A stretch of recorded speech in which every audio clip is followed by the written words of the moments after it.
আসসালামু আলাইকুম সুপ্রিয় দর্শক মণ্ডলী, আজ আমি আপনাদের সামনে আরেকটি ভিডিও নিয়ে উপস্থিত হয়েছি যে ছাদ বাগানে ড্রামের মধ্যে প্লাস্টিক কন্টেনার অথবা ক্যারটের মধ্যে কীভাবে লাউ চাষ করতে হয় বা রোপণ করতে হয় সে সম্পর্কে তুলে ধরব। আজকে আমাকে সহযোগিতা করতে যাচ্ছে আমার এবং আপনাদের অত্যন্ত কাছের এবং আদরের প্রাণপ্রিয় নাতি আবরার আহনাফ। আসসালামু আলাইকুম, আমার নাম আবরার আহনাফ। নানাতির ছাদ বাগানের পক্ষ থেকে আন্তরিক শুভেচ্ছা এবং অভিনন্দন। এখন আমার পাশে দেখতে পাচ্ছেন এই যে লাউ গাছ আমি রোপণ করেছি। এখানে সম্পূর্ণ জৈব পদ্ধতিতে, এখন জৈব পদ্ধতি বলতে আপনারা অনেকেই জানেন যে কি কি উপকরণগুলি ব্যবহার করতে হয়।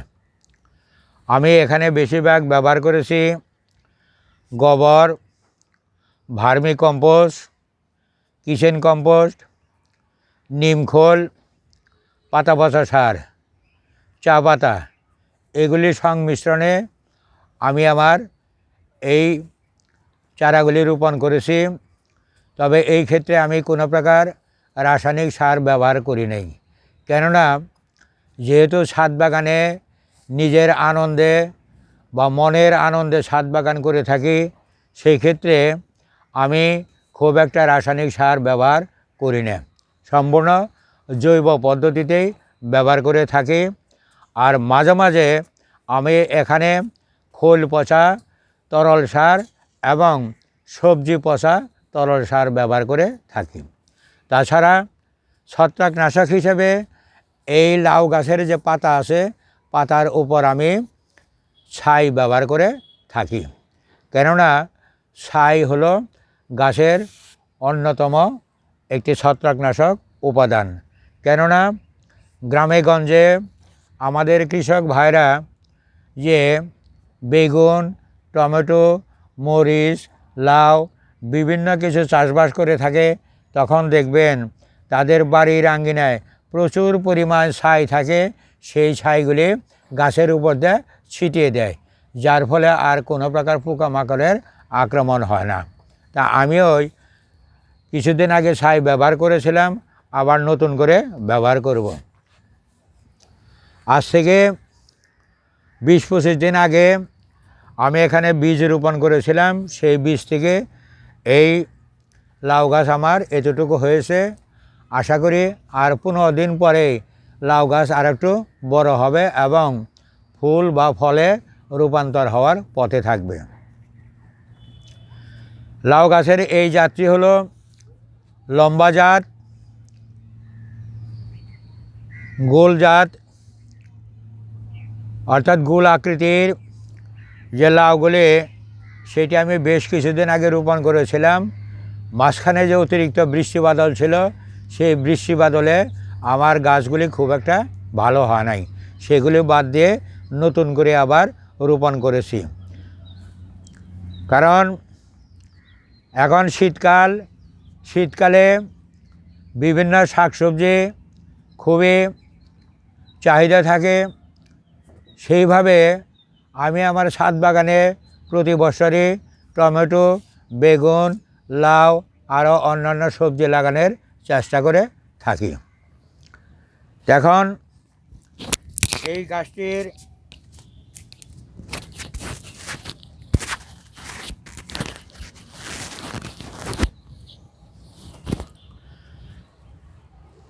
গাছটির পাশাপাশি আমি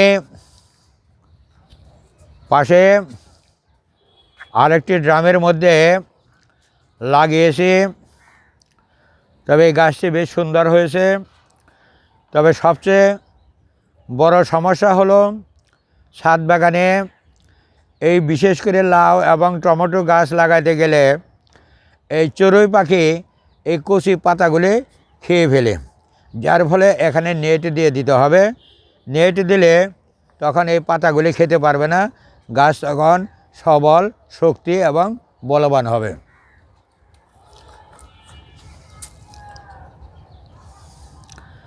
এখানে আমার রয়েছে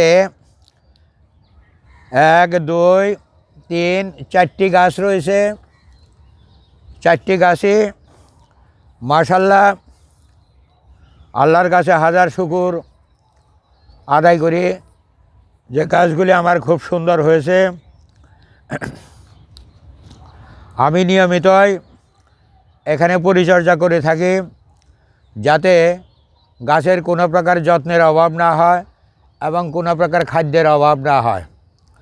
তো গাছটি যখন আরেকটু বড় হবে তখন এখানে সূর্যের আলো লাগার জন্য এই পাতাগুলি আমি, গুড়ার যে পাতাগুলি আছে এই পাতাগুলি আমি কেটে দেব।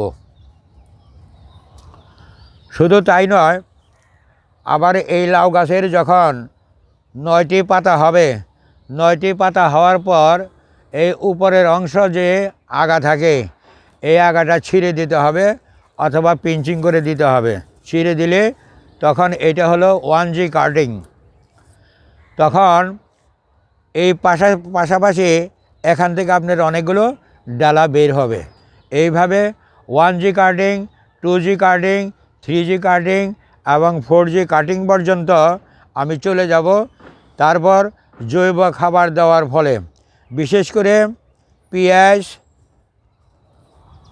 পেঁয়াজের খোসা, কলার খোসা এবং রসুনের খোসা এগুলি গাছের গোড়ায় দিলে প্রচুর পরিমাণ ফুল আসে এবং লাউও আসে। তা আমি এইভাবে আমি আমার ছাদ বাগানে যতগুলি সবজি গাছ আছে আমি সবসময় এই জৈব পদ্ধতিতেই চাষবাস করে থাকি। তা আশা করি আপনারাও হয়তো শখের বশবর্তী হয়ে আপনাদের ছাদ বাগানে এইভাবে জৈব পদ্ধতিতে লাগানোর চেষ্টা করবেন। কেননা বাজার থেকে কিন্তু আমরা অনেক কিছুই কিনে খাই, সেগুলি হলো রাসায়নিক। যার ফলে যেহেতু আমরা ছাদ বাগান করব সেই ক্ষেত্রে রাসায়নিক পরিবর্তে জৈব প্রাধান্যটাই আমরা সবচেয়ে বেশি দেব।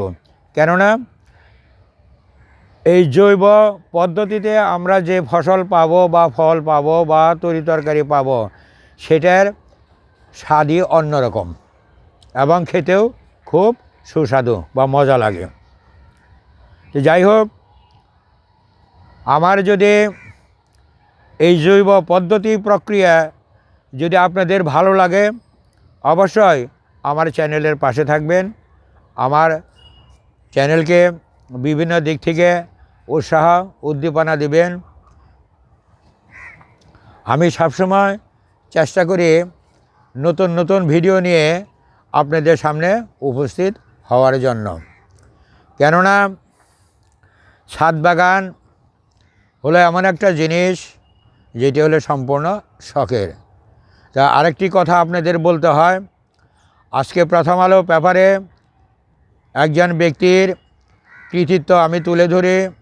তিনি হলেন জামালপুর জেলার মেলান্দা উপজেলার কোনো এক স্কুলের প্রধান শিক্ষক, নাম তার জুলফিকার আলী এবং ডাক নাম হলো লেবু মিয়া।